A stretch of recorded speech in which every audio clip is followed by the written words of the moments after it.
the years, I've come to understand that there are 7 unwritten rules that will affect the performance of every team in every project. Today, we don't have the time to go through all 7 of them. We're actually going to just deal with one of them. But I'd like to show you right now how difficult it is to break unwritten rules. Because as I'm talking to you, in your head, some of you are going like this. Oh yeah, we got unwritten rules, but it's not a problem. I can change. I can do stuff like that. To do this, I'm going to need your help. We're going to do a fun little exercise. So here's what I need you to do, if you would. I need everyone to stand up, hold on, to your left, to your right, in front or behind. I need everybody to get a partner. So if you would, stand up and get a partner. Good. Okay, let me get everybody's attention up here. This is a timed activity. You are going to have 10 seconds. Now, if Thomas and I were doing this together, give me your hand, Thomas. My objective in that 10 seconds would be to get my thumb on top of his as many times as I can. And Thomas, your objective would be to get your thumb on top of mine as many times as you can. Okay? Yep. So everybody get ready. Go ahead. Oh, I saw that. I will tell you when to go, and let's see what happens. On your mark, get set, go. Stop. Okay, everybody grab a seat. Grab a seat. We are going to do something that is called a verbal graph.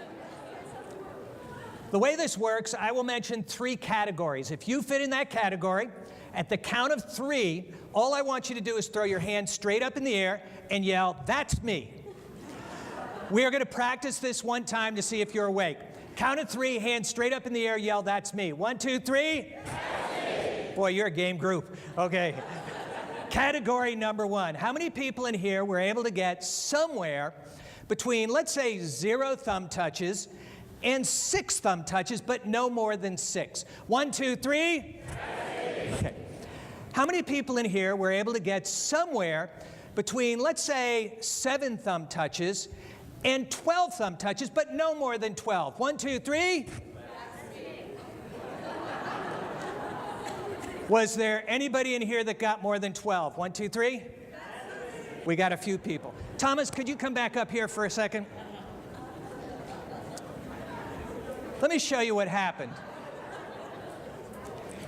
And this is significant because in many respects, you fall into the trap of an unwritten rule. Now, this particular unwritten rule is not the one that we're focusing on today, but it's significant. It's called the unwritten rule of importance. Listen carefully, just for a second, to the task I set out. Here's what I said. This is a timed activity. You are going to have 10 seconds.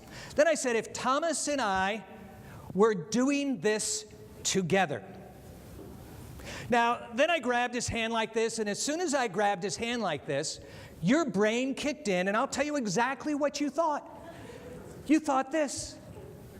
Thumb wars.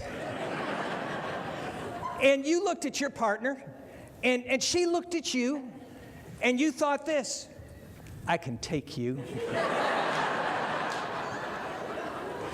And what you did in your brain is you adopted an unwritten rule, and the unwritten rule is this, is that it's important for me to beat Thomas. And he's like this, and when I said go, over here we had violence. I mean, they're like this all over the place. I didn't see it, but every once in a while I get someone that does this sneak attack. And here's the problem. At no time did I say this is a competition, but here's the challenge with unwritten rules. How many of you have ever done group work, worked on your projects, and somebody in the group has this particular philosophy? It's about me. It's about me winning. And the challenge is, until you can learn to break these unwritten rules, what happens is they're counterproductive.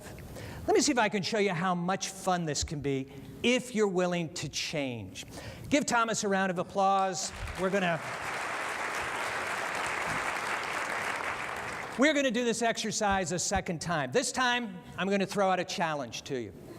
The best that I've ever seen a young person do is a gentleman out in San Jose, California. In 10 seconds, he was able to get 278 thumb touches. Now, just so you know, I didn't believe him. So I had him do it a second time, and he did 278 in 10 seconds. There are at least 6 different models that you can use to get high performance. Think about where you work as project managers. Is there more than one way to get things solved? Absolutely. And part of what you have to do is you have to communicate, you have to talk it through, you have to figure out how you're going to do this. Now, I am going to restrict you in one way, and Thomas, I shouldn't have set you down. If you could come back up. This is his exercise for the day, aerobics, okay? I did do this at MIT, and I got to tell you, this is the only restriction I'm going to give you. I was working with the group in the Mars landing, and we did this exercise, just relax your thumb. I actually had a young lady go like this. Infinity.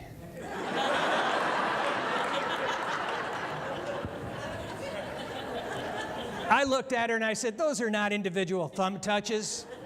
I loved her response. She goes, well, theoretically, my molecules are oscillating. So I'm like, fine, MIT, whatever, okay. So, all right, Thomas, grab a seat. Everybody stand up, get with your partner. You have 30 seconds to brainstorm, process on how you can get high performance, okay? And then I'll tell you when to go. Okay, everybody get ready, and I'll say go and tell you when to stop. On your mark, get set, go.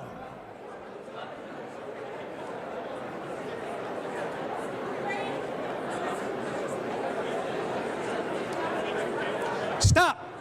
Okay, everybody, grab a seat. How many people in here were able to get more than 12 thumb touches? 1, 2, 3. Here's what you did. You went from almost everybody under 12 to everybody over 12. And all you did was change how you think. You broke an unwritten rule, the unwritten rule of importance.